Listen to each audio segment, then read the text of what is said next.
So good morning या कहूँ good evening everyone, you are welcome to my YouTube channel. आज हम dragons love story का part 4 देखेंगे। So let's begin.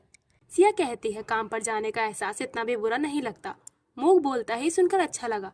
Siya costume festival का poster लगा देखकर मूक से कहती है क्या तुम्हें पता है यहाँ 2 हफ्तों में एक फेस्टिवल होने वाला है। ये एक कॉस्ट्यूम फेस्टिवल है जहाँ दूसरे देश के लोग भी आते हैं, तो इसीलिए शायद इस दौरान हम काफी बिजी होंगे। उनकी टी शॉप कस्टमर से भर जाती है। सिया और मूक अपने काम में लगे होते हैं। शाम आते आते दोनों थक कर चूर हो जाते हैं। सिया बोलती है लगता है हम उस फेस्टिवल में टाइम पर पहुंच जाएंगे। सुबह वो दोनों बैठकर ब्रेकफास्ट कर रहे होते हैं। सिया कहती है देखो इस तरह साथ में बैठकर नाश्ता करके कितना अच्छा लगता है। मूक बोलता है हाँ थैंक यू सिया। सिया कहती है अरे कोई बात नहीं, अच्छी तरह जीने के लिए तुम्हें अच्छे से खाना होता है ना। तुम्हारी वजह से मैं हर दिन नाश्ता कर पा रही हूँ मूक। सिया के चेहरे पर एक चावल का दाना लगा होता है। मूक उसे हटा देता है। इससे सिया शाई फील करने लगती है। उन दोनों के बीच की सिचुएशन ऑकवर्ड हो जाती है। ब्रेकफास्ट के बाद सिया और मूक खिड़की से बाहर झांकते हैं। मूक पूछता है तो आज का क्या हाल रहेगा। सिया बोलती है हमें हार मान लेनी चाहिए। आज भी बहुत सारे कस्टमर्स हैं, लेकिन हमें इसे थोड़ी देर ही झेलना होगा। ये जल्दी खत्म हो जाएगा क्योंकि फेस्टिवल कल है। देन फेस्टिवल के दिन सिया अपना टी शॉप क्लोज कर देती है। वो एक्साइटेड होकर मूक से कहती है तो चलो अब हमें चलना चाहिए। मूक हिचकिचाकर पूछता है पर हमें कहाँ चलना चाहिए। सिया बोलती है इसमें पूछने की क्या बात, हम वहीं जा रहे हैं। अब शाम के वक्त मूक फेस्टिवल के एंट्रेंस पर बैठा होता है। वो सोचता है यहाँ कितने सारे लोग हैं, आखिर ऐसा कौन करना चाहेगा। वो बोलता है लेडीज ठीक अब भी वैसे ही हैं जैसे वो 2000 साल पहले हुआ करती थी। सच में मुझे ही बिल्कुल समझ नहीं आती। तभी वहाँ सिया एक ब्यूटीफुल ड्रेस पहन कर आती है। वो बोलती है माफ करना तुम्हें ज्यादा देर इंतजार तो नहीं करना पड़ा मूक। वो सिया को देखता ही रह जाता है। सिया बोलती है कपड़े रेंट करने के लिए काउंटर पर लोगों की भीड़ काफी ज्यादा थी। मूक उसे एकटक देख रहा होता है। सिया पूछती है मूक तुम सुन भी रहे हो मैं क्या कह रही हूँ। मूक अपना चेहरा पलटकर बोलता है माफ करना, चलो अब हम चले। सिया बोलती है पर तुम वहाँ कहाँ जा रहे हो, फेस्टिवल का रास्ता तो इधर से है। देन अब वो दोनों एक बोट पर बैठे होते हैं। मूक बोट चला रहा होता है। सिया बोलती है वाओ मैं हमेशा से इस तरह बोटिंग करना चाहती थी। अच्छा हुआ कि आज हमने अपनी टी शॉप क्लोज कर दी, ये कितना सुंदर है। मूक सिया की ओर देखकर बोलता है हाँ तुमने सही कहा, बहुत खूबसूरत। तभी एक मधुमक्खी सिया को परेशान करने लगती है। वो चिल्लाती है मुझे मधुमक्खियों से एलर्जी है मूक। मूक कहता है तुम ज्यादा हिलो नहीं, मैं अभी से भगा देता हूँ। तभी सिया लड़खड़ा जाती है और नदी में गिर जाती है। क्योंकि उसे तैरना नहीं आता इसीलिए वो पानी में डूबने लगती है। वो अपने मन में बोलती है प्लीज मूक मुझे बचा लो। मूक ये देखकर शॉक्ड हो जाता है। वो सिया को बचाने के लिए पानी के अंदर आ जाता है। सिया उसे देखकर सोचती है मूक तुम यहाँ मुझे बचाने के लिए आए हो। वो सिया को पकड़कर सोचता है इससे पहले कि ये बेहोश हो जाए मुझे जल्द से जल्दी से पानी से बाहर निकालना होगा। तभी उसके स्टोन में तेज रोशनी चमकने लगती है और मूक उसी समय अपने असली रूप एक ड्रैगन में बदल जाता है। वो सोचता है आखिर ये कैसे हुआ। सिया धीरे धीरे अपनी आंखें खोलती है। अपने सामने ऐसे बड़े प्राणी को देखकर वो सरप्राइज हो जाती है और खुद को उसे छुड़ाने की कोशिश करने लगती है। मूक सोचता है ये सही नहीं हो रहा। सिया दोबारा से बेहोश हो जाती है। उसी वक्त मूक भी अपने इंसानी रूप में वापस आ जाता है। वो तुरंत सिया को पानी से बाहर निकालता है। नदी से बाहर निकालने पर वो सिया को सीपीआर ट्रीटमेंट देने लगता है।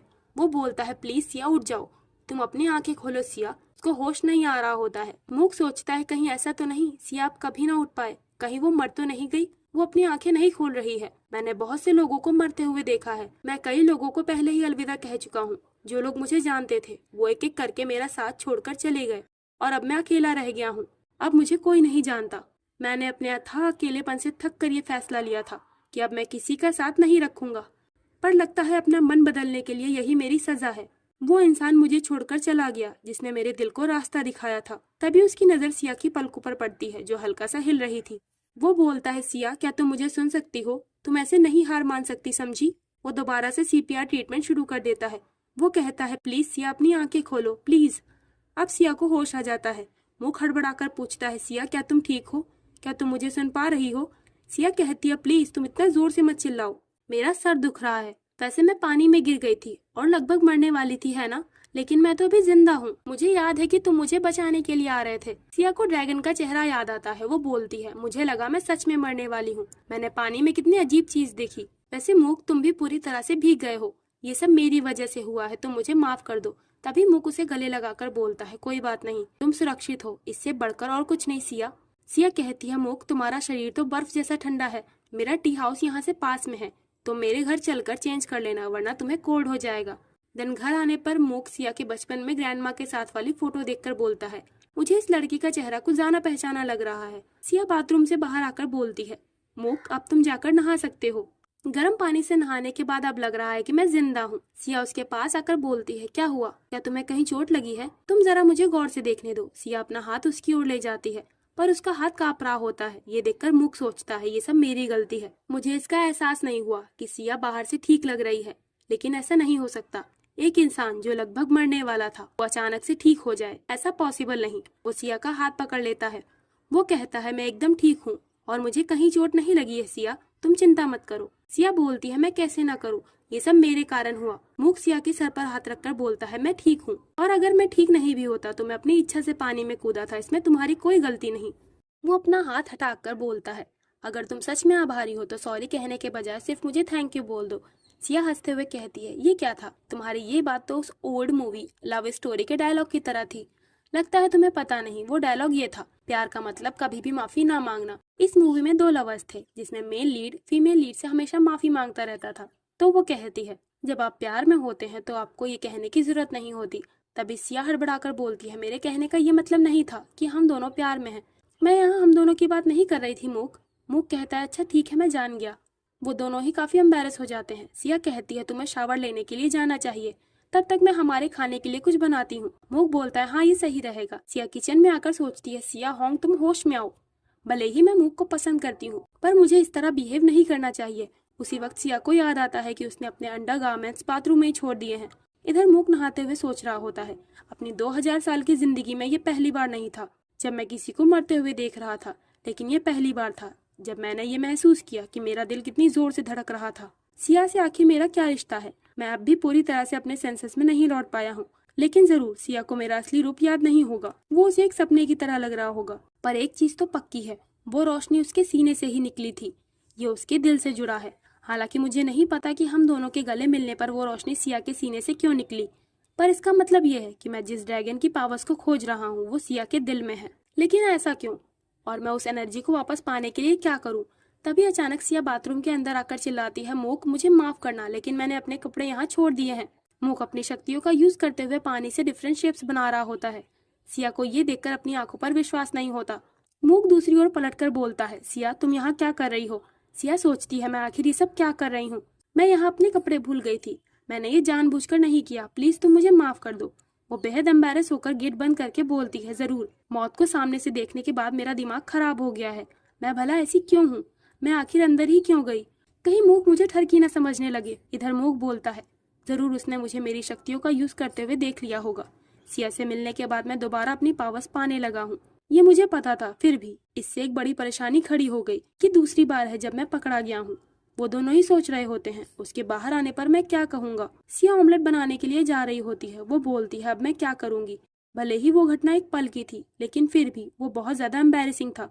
तभी उसकी छोटी सी गलती से पैन का तेल उसके ऊपर छिटक कर आने लगता है। सिया को जलने से बचाने के लिए मूक उसके सामने आ जाता है। वो बोलता है, सिया तुम ये क्या कर रही हो और तुम्हारा ध्यान किधर है? गरम तेल के छींटे मूक के हाथ पर पड़ते हैं, जिससे उसके हाथ में छाले पड़ जाते हैं। सिया आंखों में आंसू भरकर उसके हाथ को देख रही होती है। मूक कहता है, तुम परेशान मत हो, इससे मैं मर थोड़े ही जाऊंगा। सिया बोलती है, भले ही तुम मरो ना, लेकिन ये काफी दर्द भरा होगा, ये सब मेरी वजह से हुआ है। मूक कहता है, इसीलिए कोई बात नहीं सिया। तभी सिया कहती है, मैं तुम्हें पसंद करती हूँ। मूक पूछता है, क्या? सिया बोलती है, मैंने कहा कि मैं तुम्हें पसंद करती हूँ मूक। अगर तुम मुझे पसंद नहीं करते तो कोई बात नहीं, हो सकता है तुम मेरी दादी के जानने वाले होने के कारण ही मुझसे अच्छे से बिहेव करते होगे, कोई बात नहीं। वो उसे गले लगाकर कहती है, प्लीज ध्यान रखना कि तुम्हें चोट न लगे, और प्लीज तुम मरना मत मूक। देन अब मूक बेड पर सो रहा होता है। अचानक उसकी आंखें खुलती है। वो देखता है कि सिया उसका हाथ पकड़कर नीचे वहीं पर सो रही होती है। वो सिया के कन्फेशन की घटना को याद कर रहा होता है। मूक बोलता है, यहाँ इतनी गर्मी क्यों है? लगता है सिया के घर का एसी ठीक से काम नहीं कर रहा, ये तो बहुत गहरी नींद में सो रही है। वो उसके चेहरे के सामने जाकर कहता है, इसकी आंखें फिर से सूज गई, जरूर ये काफी देर तक रो रही होगी। उसी समय सिया नींद से जग जाती है। मूक सरप्राइज होकर बोलता है, माफ करना, मैं तुम्हें चौंकाना नहीं चाहता था। ठीक उसी वक्त सिया उसे अपनी ओर खींचकर किस कर लेती है। वो मूक से पूछती है, क्या तुम्हें ये अच्छा नहीं लगा? मूक बोलता है, नहीं ऐसी बात नहीं है। सिया कहती है, ठीक है तो मैं इसकी जिम्मेदारी लेती हूँ, तो चलो अब से हम डेट करना शुरू करें। मूक कुछ नहीं बोलता। सिया पूछती है, क्या तुम मुझे डेट करना नहीं चाहते? तभी मूक बोलता है, क्या तुम डेट करने के लिए श्योर हो? सिया कहती है, हाँ बेशक, मैं इसके लिए तैयार हूँ। अब मूक अपने घर जा रहा होता है। वो कहता है, सिया मैं चलता हूँ, तुम भी अंदर जाओ। सिया बोलती है, तुम जा रहे हो इसीलिए मैं थोड़ा उदास हूँ, पर लगता है इससे तुम्हें कोई फर्क नहीं पड़ रहा। मूक बोलता है हाँ, क्योंकि हम अभी कुछ देर बाद सुबह होने पर दोबारा मिलेंगे। सिया कहती है लेकिन फिर भी। वो मूक के गालों पर चूम लेती है। वो मुस्कुराकर बोलती है लेकिन फिर भी जाने से पहले तुम्हें बाय बोलना चाहिए। तो ये हमारा पहला दिन है ना? मूक कहता है क्या पहला दिन? सिया बोलती है तुम ये कैसा रिएक्शन दे रहे हो? क्या हमने डेट करने का फैसला नहीं लिया? मूक चौंक कर बोलता है अरे हाँ। सिया कहती है वाओ, क्या अब जब हमने डेट करने का डिसाइड किया है तब तुम ऐसा बर्ताव करोगे? ये तो सही नहीं मूक। वो हिचकिचाकर बोलता है नहीं, मेरा मतलब ये नहीं था। सिया बोलती है क्या मैं अच्छी नहीं हूँ? मूक कहता है मैं हैरान हूँ कि तुम अपनी फीलिंग्स को लेकर इतनी कॉन्फिडेंट कैसे हो। वो सोचता है मैं तो ये खुद भी नहीं जानता कि मैं सिया को पसंद करता भी हूँ या नहीं, या फिर मैं उसके साथ रहना चाहता हूँ क्योंकि मुझे उसकी जरूरत है। सिया कहती है मैं अभी पूरी तरह से श्योर नहीं हूँ, लेकिन मुझे पता है कि मैं तुम्हारे बारे में चिंता करती हूँ। मैं हर दिन तुम्हारे बारे में सोचती रहती हूँ। मैं हर समय तुम्हें देखना चाहती हूँ। मुझे हैरानी होती है जब तुम मुझे कांटेक्ट नहीं करते तो तुम क्या कर रहे होते हो। मैं रोज तुम्हारे साथ मजे से खाना खाना चाहती हूँ। तो मैं तुमसे एक और बार पूछती हूँ क्या हम डेट कर रहे हैं? मूक स्माइल करते हुए हाँ में अपना सर हिलाता है। वो दोनों उसी स्टोर पर आते हैं। वहाँ का एम्प्लॉय कहता है आपका स्वागत है, आप दोनों तो पहले भी यहाँ आ चुके हैं। सिया कहती है हाँ, इस बार हम कपल प्लान के लिए अप्लाई करने आए हैं। वो दोनों साथ में कई सारी फोटोज खिंचवाते हैं। एंड टी शॉप में सिया एक लड़की को घूरते हुए कहती है ये लड़की 5 दिनों से लगातार मुक को इम्प्रेस करने में लगी है। उस लड़की के साथ में उसकी 2 फ्रेंड्स भी होती हैं जो कि मुक के चक्कर में यहाँ आई होती हैं। सिया उन्हें टी सर्व करते हुए कहती है हमारा पार्ट टाइमर एम्प्लॉय काफी हैंडसम है ना? अगर आपके पास कोई सवाल है जिसको लेकर आप क्यूरियस हैं तो आप वो मुझसे पूछ सकती हैं। मुझे उत्तर देने में खुशी होगी। वो लड़कियां एक्साइटेड होकर पूछती हैं तो क्या उसकी कोई गर्लफ्रेंड है? सिया कहती है जहाँ तक मुझे जानकारी है उसकी कोई गर्लफ्रेंड नहीं। वो दोनों खुश होकर कहती हैं अमेजिंग, अब तो हमारे पास पूरा चांस है। तभी सिया बताती है लेकिन हाँ, मुझे ये पता है कि हमारे पार्ट टाइमर एम्प्लॉय की पत्नी और एक बेबी भी है। ये सुनकर वो कस्टमर सन्नाटे में चले जाते हैं। इधर जुन अपने नोवेल से रिलेटेड सभी काम पूरे कर लेता है। वो अपनी चीफ एडिटर से बोलता है अब बस मुझे कुछ ऑटोग्राफ से साइन करने हैं, आपने बहुत मेहनत की। एडिटर बोलती है जुन तुम हद से ज्यादा काइंड हो, तुम्हें हमेशा इतना अच्छा नहीं होना चाहिए। अगर तुम दूसरों को कमजोर लगोगे तो दूसरे लोग तुम्हें धोखा देने लगेंगे, समझे? जुन कहता है वैसे मेरे पास कोई ऐसी कीमती चीज नहीं जिससे कोई मुझे ठग लेगा। तभी उसे अचानक सिया का चेहरा याद आता है। इधर मूक और सिया एक साथ टाइम स्पेंड कर रहे होते हैं। अब रात के समय मूक सो रहा होता है। तभी उसे अपने सामने अपना अंतर्मन दिखता है। वो मूक से कहता है अच्छा तो तुम मजे कर रहे हो, जबकि तुम्हें पता है कि तुम्हारे आधे पैर कब्र में लटके हैं। मूक डरकर नींद से जग जाता है। उसका दिल स्पीड में धड़कने लगता है। अगले दिन शॉप में काम करते वक्त वो सोचता है मैं ये सब क्यों कर रहा हूँ? क्या इस तरह यहाँ रहना ठीक है? हाँ, क्योंकि मैं सिया को चाहता हूँ। मैं हमेशा उसके साथ रहना चाहता हूँ। लेकिन अगर मैं इन फीलिंग्स में खो जाऊं और भूल जाऊं कि मैंने क्या दांव पर लगा रखा है तो क्या होगा? सिया उसे पूछती है मूक क्या हुआ? मूक कहता है कुछ नहीं। वो मन में कहता है भले ही मुझे सिया का इस्तेमाल करने के लिए शाप दे दिया जाए, लेकिन अब मेरे पास कोई दूसरा रास्ता नहीं है। मुझे किसी भी तरह अपनी ड्रैगन की एनर्जी वापस पानी ही होगी। मैं इस तरह नहीं मर सकता और मैं मरूंगा भी नहीं। सिया उसे देखते हुए बोलती है यहाँ देखो माय डियर मूक, मैं बहुत क्यूरियस हूँ, तुम बिना कुछ बोले मुझे ऐसे क्यों घूरते रहते हो? हाँ। मूक सोचता है अब मुझे समझ आया कि इंसान प्यार किसे कहते हैं। मैं सिया को ऐसे अकेला नहीं छोड़ सकता। वो बोलता है सिया तुम बहुत खूबसूरत हो। सिया ब्लश करने लगती है। मैं तुम्हारे चेहरे से अपनी नजरें हटा ही नहीं पाता क्योंकि तुम बहुत सुंदर हो। सिया कहती है अब बस भी करो, तुम बिना पलक झपकाए एक बार में ये सब बातें कैसे कह सकते हो? ये कितना एम्बैरेसिंग है। मूक सोचता है सिया जब तुम्हें मेरे असली रूप के बारे में पता चलेगा तो क्या तुम मुझसे डरने लगोगी? अब काम के समय सिया अपने ग्लास का पानी मूक को पीने के लिए देती है। मूक खुश होकर उसे पी लेता है। लेडी कस्टमर्स उन्हें देखकर कहती है जरूर कुछ ना कुछ गड़बड़ है, यहाँ का वातावरण पहले से अलग है, हो सकता है ये दोनों एक कपल हो। अब शाम के समय मूक और सिया वॉक कर रहे होते हैं। सिया कहती है डेटिंग करना कितना अच्छा है, मेरे मन में बहुत सी चीजें हैं जो मैं करना चाहती हूँ, जैसे एक साथ मूवी देखना, अम्यूजमेंट पार्क में जाना, साथ में खाना खाना और सफर पर जाना, ऐसे बहुत कुछ। वैसे मूक तुम्हारे बारे में क्या तुम्हारी भी कोई इच्छा है? मूक कहता है हाँ मेरी भी एक इच्छा है। सिया एक्साइटेड होकर पूछती है अच्छा तो बताओ। मूक कहता है लेकिन मैं ये तुम्हें समय आने पर बताऊंगा सिया। वो सोचता है ये कहना कि मैं तुम्हारे सीने को छूना चाहता हूँ ये सही नहीं रहेगा। सिया बोलती है मूक मुझे तुमसे एक फेवर चाहिए। ये उन जादुई चाय की पत्तियों के बारे में है जिसका तुमने वादा किया था कि तुम मुझे वो दोगे। अगर पॉसिबल हो तो क्या मैं तुम्हारे घर आकर उस चाय के पेड़ को देख सकती हूँ? तभी उसके फोन पर जुन की कॉल आती है। सिया बोलती है तुम कैसे हो जुन, तुम आज ही घर वापस आ रहे हो क्या? तुम अभी मेरे घर के सामने खड़े हो। मूक जुन की कॉल की वजह से ऑड फील कर रहा होता है। वो सोचता है लगता है कबाब में हड्डी वापस आ गया। जुन टी हाउस में आ जाता है। सिया उसे कहती है तुमने ये सब खरीद लिया, तुम्हारे बिजी टूर के दौरान ये काफी मुश्किल रहा होगा। जुन कहता है ये इतना भी कठिन नहीं था, मुझे तो सिर्फ एडिटोरियल शेड्यूल को फॉलो करना था। सिया कहती है जरा मुझे बताओ, एक हफ्ते लंबे टूर में क्या आसान था जहाँ तुम अपने घर भी नहीं जा सकते। हाँ, जुन बोलता है घर ना जा पाना मेरे लिए कोई बड़ी बात नहीं थी। वो सोचता है सिया तुम्हें ना देख पाना ये मेरे लिए मुश्किल था, और साथ ही मूक के साथ तुम्हारी वो फोटोज। सिया बोलती है तो फिर तुम कल से यहाँ शॉप में आ पाओगे। जुन पूछता है क्या तुम इसके लिए राजी हो। सिया कहती है तुम्हारा क्या मतलब है। जुन तुम्हारे पास यहाँ आने के लिए हमेशा फ्री पास है, बल्कि मुझे तुमसे ये कहने में संकोच करना चाहिए था। मैं बेशर्मों की तरह तुमसे काम के लिए कह रही हूँ, जबकि मुझे पता है तुम खुद अपने टूर से थक कर आए हो। जुन कहता है सिया तुम ऐसा मत सोचो, लेकिन कुछ है जो मैं तुमसे पूछना चाहता हूँ। सिया बोलती है हाँ हाँ बताओ तुम क्या पूछना चाहते हो। जुन बोलता है अरे नहीं कुछ नहीं, मैं तो भूल गया। सिया बोलती है तुम भी ना जुन। वो मन में बोलता है शायद मैं ये सवाल नहीं पूछ पाऊंगा, क्योंकि असल में मुझ में हिम्मत नहीं। मुझे डर है कि इजहार करने पर मुझे रिजेक्ट न कर दिया जाए, और मैं सिया को नहीं छोड़ सकता, इसीलिए मैं उसके साथ मूक के रिलेशनशिप के बारे में नहीं पूछ सकता। मैं वाकई बहुत बुज़दिल हूँ, शायद मेरे लिए मेरा एक तरफा प्यार ही बेहतर होगा। दिन सुबह मूक और सिया नाश्ता कर रहे होते हैं। मूक को उसका बनाया गया खाना काफी पसंद आता है। सिया उसे बताती है आज से जुन भी टी शॉप में हेल्प करने के लिए आएगा। अब जुन मूक को ग्रीट करते हुए कहता है तुमसे मिलकर अच्छा लगा, मैंने सुना कि तुमने मेरी गैर मौजूदगी में यहाँ काफी मदद की, तुम्हारा शुक्रिया। मूक उससे हैंडशेक करते हुए बोलता है कोई बात नहीं, मैंने ये सब सिया के लिए किया तो तुम्हें शुक्रिया बोलने की कोई जरूरत नहीं। वो दोनों एक दूसरे को एकटक घूर रहे होते हैं। दोनों का पारा हाई हो रहा होता है। सिया उनसे कहती है हमारी शॉप जल्द ही ओपन होने वाली है, क्या तुम दोनों अभी तक एक दूसरे को ग्रीट करते रहोगे। अगर दूसरे लोग तुम्हें ऐसे देखेंगे तो उन्हें लगेगा कि दो लवर्स का दोबारा मिलन हुआ है। वो दोनों तेज आवाज में बोलते हैं क्या ऐसा बिल्कुल नहीं है। सिया हिचकिचाकर बोलती है क्या हुआ, क्या मुझसे कोई गुनाह हो गया। वो दोनों बोलते नहीं, छोड़ो जाने दो। जुन सिया से कहता है वैसे सिया अगले हफ्ते तुम्हारा जन्मदिन है ना। मूक का ध्यान उन दोनों की बातों पर होता है। सिया बोलती है इससे याद आया, चलो मुझे वो दो। तुमने ये सवाल इसलिए पूछा ना क्योंकि तुम मेरे लिए प्रेजेंट लाए हो है ना। जुन बोलता है हाँ मैं वो तुम्हें दे दूंगा, अगर तुम मुझे ओप्पा कहकर बुलाओ। सिया सिया तेज आवाज में बोलती है मैं उसको ओप्पा बुलाऊं जिसका बर्थडे मेरे बर्थडे के काफी बाद में है। वैसे कोई बात नहीं जुन ओप्पा, प्लीज मुझे मेरा प्रेजेंट दे दो। जुन उसका सिर सहलाते हुए बोलता है ठीक है ठीक है। मूक की नजरें उन दोनों पर टिकी होती है। जुन कहता है मैं तुम्हारा प्रेजेंट घर पर भूल गया, तो तुम बाद में मेरे घर आकर अपना तोहफा ले लेना। सिया बोलती है क्या सच में, तो मैं तुम्हारे घर आ जाऊंगी। तभी मूक कहता है सिया आज के चाय के कप सही नहीं लग रहे और हमें अपने कस्टमर्स पर ज्यादा ध्यान देना चाहिए। वैसे मेरे कहने का ये मतलब है कि हमें अपनी शॉप पर ज्यादा ध्यान देना चाहिए, वरना हम दूसरी शॉप्स के मुकाबले पिछड़ जाएंगे। मैं वॉशरूम होकर आता हूँ। जिन बोलता है अभी से अचानक क्या हुआ। मूक धीरे से कहता है ये कितना एम्बैरेसिंग है। अब शाम के समय जुन सिया के घर में आकर बोलता है अच्छा तो तुम अभी तक निकली नहीं।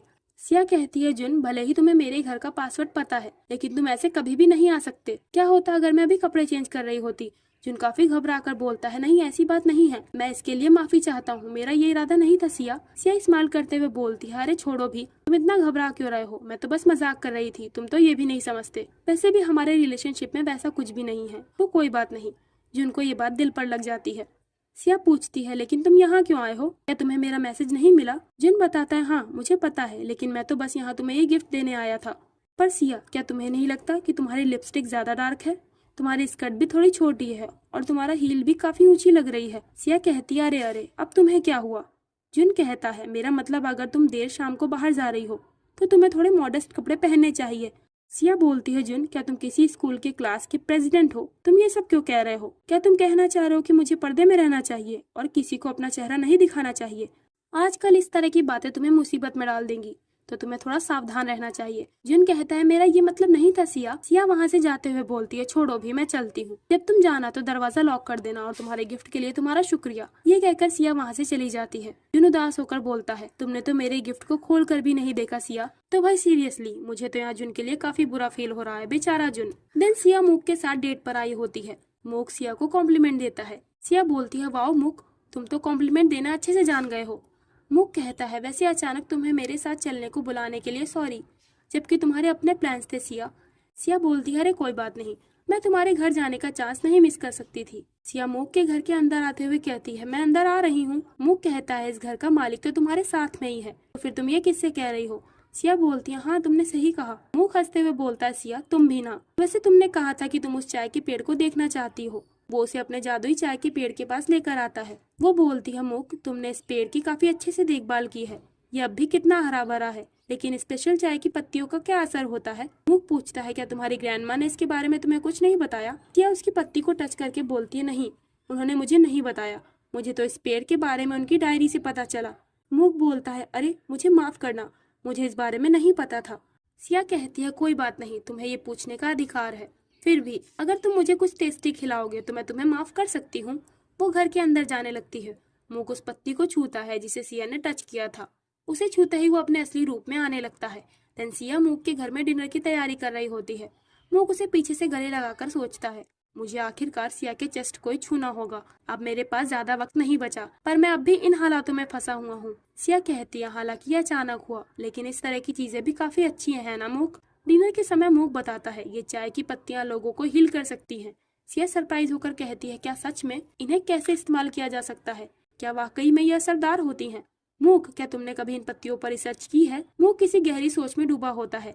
वो सिया के चेस्ट की ओर देख रहा होता है। उसका ऐसे लगातार घूरते हुए सिया चिल्लाकर बोलती है, तुम्हारी नजरें कहाँ पर टिकी है? हाँ, मैं मानती हूँ कि हम डेट कर रहे हैं, पर मूक अभी ये सही नहीं। वो वहाँ से जाते हुए बोलती है, मैं चलती हूँ, मुझे इन्वाइट करने के लिए तुम्हारा शुक्रिया। मूक कहता है, सिया तुम्हें अचानक क्या हुआ? तभी उसे रियलाइज होता है कि सिया यहाँ से क्यों भाग गई। वो तो सिर्फ सिया के दिल में छिपी अपनी एनर्जी के बारे में सोच रहा था, लेकिन सिया ने तो इसका कुछ और ही मतलब निकाल लिया। वो कहता है, मैं कितना ज्यादा बेवकूफ हूँ। अब से सिया मूक को इग्नोर करने लगती है। वो उसे मैसेज करती है कि वजन बढ़ने के कारण अब वो साथ में नाश्ता नहीं करेगी। काम के समय मूक सिया के पास आता है। वो तुरंत ही वहाँ से भाग लेती है। जुन हैरानी से उसकी हरकतें नोटिस कर रहा होता है। वो सिया से पूछता है, क्या तुमने मूक से झगड़ा कर लिया है? सिया कहती है, नहीं, ऐसी बात नहीं, पर जुन मुझे तुमसे कुछ पूछना है। वो उसके कान के पास आकर कहती है, क्या जब कोई लड़का किसी लड़की को पसंद करता हो तो क्या उसके मन में डिजायर्स होते हैं? जुन बताता है, हाँ, ऐसा हो सकता है। सिया कहती है, यानी डेट करते समय ये नेचुरल है। मैं समझ गई। मेरी मदद करने के लिए तुम्हारा शुक्रिया जुन। जुन पूछता है, पर तुम अचानक ये सब क्यों पूछ रही हो? तभी उसे ये सोचकर जोर का झटका लगता है कि कहीं ये वही तो नहीं जो मैं सोच रहा हूँ। अब रात के समय मूक अपने घर पर होता है। उसके हार्ट में काफी तेज दर्द हो रहा होता है। वो सोचता है, अब मेरे पास वाकई टाइम नहीं है। मुझे सिया के चेस्ट में छिपी अपनी ड्रैगन की पावर्स की सख्त जरूरत है, लेकिन अभी तो मैं उसके चेहरे की एक झलक भी नहीं पा रहा हूँ। उसके मुझे नजरअंदाज करने से मेरी हालत और ज्यादा खराब होती जा रही है। ये मेरे लिए सबसे अच्छा होगा कि अगर मैं सीधे जाकर उससे मदद मांग लूं, लेकिन ऐसा करने के लिए मुझे उसे अपनी असली पहचान बतानी होगी और सब कुछ एक्सप्लेन करना होगा। अगर खुशकिस्मती से वो ये सब समझ भी ले तो भी वो मेरी फीलिंग्स को गलत समझ सकती है। वैसे ये सब सच में कोई गलत फहमी नहीं थी। मैं उसके पास इसीलिए गया था ताकि मैं ये पता लगा सकूं कि मेरी एनर्जी केवल उसके पास ही क्यों जाहिर होती है। इसी वजह से वो हमारी डेटिंग को गलत समझ सकती है। लेकिन तो फिर मुझे क्या करना चाहिए? मैं इसके बारे में चाहे जितना सोचूं, मेरे पास कोई दूसरा रास्ता नहीं है। आखिर में मैं ईमानदारी से कहूँ तो मैं सिया का सीधे तौर पर सामना करने के सिवाय और कुछ भी नहीं कर सकता। इधर जुन अपनी एडिटर की कही बात याद करता है कि अगर वो इसी तरह सीधा बना रहा तो कोई उसकी कीमती चीज उससे दूर लेकर चला जाएगा। वो इमेजिन करता है कि सिया ने मूक से शादी कर ली होती है। वो सीरियस होकर सोचता है, नहीं, मैं ये नहीं होने दूंगा। ठीक है, तो मैं बिना कोशिश किए किसी को भी सिया को मुझसे दूर करने नहीं दूंगा। सिया अपना लैपटॉप लेकर बैठी होती है। उसके फोन पर जुन का मैसेज आता है, कल तुम्हारा बर्थडे है ना? मैं कल तुम्हें कुछ टेस्टी खिलाऊंगा, चलो कल हम कहीं बाहर चलते हैं। सिया बोलती है, जुन तो पहले ही मुझे बर्थडे प्रेजेंट दे चुका है, तो अब इस डिनर ट्रीट की क्या जरूरत है? वैसे मैंने मूक को अपने बर्थडे के बारे में नहीं बताया, उसे इस बारे में नहीं पता होगा। मैं जुन को क्या रिप्लाई भेजूं? देन अगले दिन टी शॉप बंद होती है। जुन सिया के साथ एक रेस्टोरेंट में आया होता है। वो दोनों वहाँ का खाना खा रहे होते हैं। जुन पूछता है, ये खाना कैसा है सिया? सिया अजीब सा चेहरा बनाकर कहती है, ये कुछ ज्यादा ही लचीला है। जुन हंसते हुए कहता है, सिया तुम भी ना। अब खाने के बाद सिया कहती है, तुम तो हमेशा ऐसी जगह पर खाना खाते होगे मिस्टर ऑथर, मुझे तुमसे जलन हो रही है। जुन बताता है, ये एक खास दिन था इसीलिए मैंने बहुत सावधानी से ये जगह चुनी। वैसे तुमने कहा कि तुम्हें यहाँ का खाना पसंद नहीं आया। सिया कहती है, मुझे खाने से जलन नहीं हो रही, बल्कि ये बात कि तुम बाहर जाकर ऐसी चीजें खरीद सकते हो। जुन बोलता है, मैं भी यहाँ कुछ ही बार आया हूँ, जब नोवेल के पब्लिशर मुझे यहाँ लेकर आते थे। सिया बोलती है, ये कितना अच्छा है, इस तरह तो तुम जल्द ही एक पूरी बिल्डिंग भी खरीद लोगे। सच में तुमसे शादी करने वाली लड़की कितनी खुशकिस्मत होगी। इस दुनिया में तुम्हारे जैसे लोग ज्यादा नहीं, इतने दयालु, फ्रेंडली और अच्छा कमाने वाले। ये कितनी दुख की बात है कि ऐसे लोग बहुत कम होते हैं। जुन कहता है, अगर ये दुख की बात है तो फिर तुम मुझे अपना क्यों नहीं बना लेती सिया? सिया बोलती है, तुम ये क्या कह रहे हो? सिबलिंग्स डेटिंग थोड़े ही करते, वैसे भी मेरे पास कोई और है। तभी जुन बोलता है, सिया मैं तुम्हें पसंद करता हूँ। सिया कहती है, तुम अचानक ये क्या बोले जा रहे हो? जुन कहता है, मैंने कहा मैं तुम्हें पसंद करता हूँ। मैं तुम्हें हमारे एलिमेंट्री स्कूल से ही लाइक करता आ रहा हूँ। मैंने ये कहने की कई बार कोशिश की। मुझे ही उम्मीद थी कि तुम कभी ना कभी मेरी ओर देखोगी, लेकिन अगर मेरे 15 साल के इंतजार का यही नतीजा है तो सिया होंग, तुम मेरे पास आ जाओ। तुमने अभी कहा कि ये कितना अच्छा होता अगर दुनिया के सारे मर्द मेरी तरह होते, और वो लड़की बहुत लकी होगी जो मुझसे शादी करेगी। मैं कभी नहीं बदलूंगा सिया, सो प्लीज तुम मेरा हाथ थाम लो। वो सिया के सामने अपना हाथ आगे करता है। सिया बोलती है, हाँ, इस दुनिया में तुम्हारे जैसा दूसरा कोई नहीं। पर जुन, अगर मैं अभी तुम्हारा हाथ थाम लेती हूँ तो हो सकता है कि जिंदगी भर के लिए मैं तुमसे अपना मुंह मोड़ लूं। मैं तुम्हारे जैसे प्यारे और खास दोस्त को नहीं खोना चाहती। जुन बोलता है, तुम मेरे लिए किसी दोस्त से बढ़कर हो तो भला इसका क्या मतलब? तो चलो मैं तुमसे एक सवाल पूछता हूँ, क्या तुम अभी किसी को पसंद करती हो? क्या वो इंसान मूक है? सिया कहती है, हाँ। जुन बोलता है, अच्छा तो ये बात है। सिया बताती है, लेकिन जुन, मैं मूक की वजह से तुम्हें मना नहीं कर रही। तभी उसके फोन पर मूक की कॉल आने लगती है। जुन पूछता है, क्या ये मूक है? वो खड़ा होकर बोलता है, मैं अभी चलता हूँ, हम इस बारे में दोबारा कभी बात करेंगे। इतना बोलकर जुन वहाँ से चला जाता है। देन अब अगले सीन में सिया मूक के पास आती है। वो पूछती है, क्या कोई बात है? तुमने अचानक मेरा फोन काट दिया जिससे मैं पूरे रास्ते परेशान होती रही। मूक कहता है, कुछ खास नहीं, मुझे तुमसे कुछ जरूरी बात करनी है। सिया आंख भरकर बोलती है, मैं वाकई काफी टेंशन में आ गई थी। मूक कहता है, माफ करना। सिया पूछती है, चलो अच्छी बात है कि सब ठीक है, तो बताओ आखिर कौन सी जरूरी बात है जो तुम मुझे बताना चाहते हो? मूक थोड़ी देर शांत रहने के बाद बोलता है, आज तुम्हारा जन्मदिन है ना? सिया कहती है, तो तुम्हें पता था? तुमने ये कैसे पता लगाया? हाँ, क्या तुम मुझे बर्थडे विश करना चाहते हो? मूक बोलता है, मैं देरी के लिए माफी चाहता हूँ। प्लीज सिया, अब से मैं जो कहने जा रहा हूँ तुम उसे ध्यान से सुनना। इधर जुन ने ड्रिंक कर रखी होती है। वो अपने स्कूल के दिनों को याद करता है। किसी से कन्फेस करने के बाद सिया उदास होती है। वो सिया से कहता है, तुम्हें सीधे तौर पर अपनी फीलिंग्स नहीं बतानी चाहिए थी। अब से तुम केयरफुल रहना। सिया उससे बोलती है, तुम अपने प्यार के सामने सावधान कैसे रह सकते हो? प्यार का मतलब है अगर मैं अपना सब कुछ ना दूं, मैं कभी भी दूसरे के दिल को नहीं छू पाऊंगी। अगर तुम सावधान रहोगे तो ये प्यार ही नहीं रहेगा, समझे? प्रेजेंट टाइम में वो बोलता है, सही बात है। अब जब मैं उन दिनों को याद करता हूँ तो ये पता चलता है कि मैं कितना बड़ा बेवकूफ था। इधर मुक सिया को बताता है, भले ही इस पर यकीन करना मुश्किल हो, लेकिन मैंने जो कहा वो सब सच है। तभी सिया बोलती है, जरा रुको, तुम मुझे एक मिनट सोचने दो। मूक, तुम ये कह रहे हो कि तुम 2000 साल के एक ड्रैगन हो और तुम एक दैवीय प्राणी हो जो इस चाय के पेड़ के साथ यहाँ आए, लेकिन किसी तरह तुम्हारी ड्रैगन की पावर मेरे पास आ गई जिसे तुमने 20 साल पहले खो दिया था। मूक हाँ में अपना सर हिलाता है। सिया बोलती है, अनबिलीवेबल। मुझे पता है कि तुम मजाक कर रहे हो, है ना? आज मेरा बर्थडे है तो जरूर ये कोई जोक होगा। वैसे मैं तुम्हें बता दूं, मैं इतनी आसानी से बुद्धू नहीं बनने वाली। मूक कोई रिएक्शन नहीं देता। सिया बोलती है, तुम ऐसा सीरियस चेहरा क्यों बना रहे हो? हाँ, मजाक छोड़ो और मुझे सच बताओ मूक, मुझे झूठ पसंद नहीं। मूक उसके पास आकर उसके सीने पर अपना हाथ रखता है। सिया चिल्लाकर बोलती है, तुम ये क्या कर रहे हो? हाँ। तभी उसके सीने से एक तेज रोशनी निकलती है और मूक अपने असली रूप एक ड्रैगन में बदल जाता है। सिया ये देखकर हैरान रह जाती है।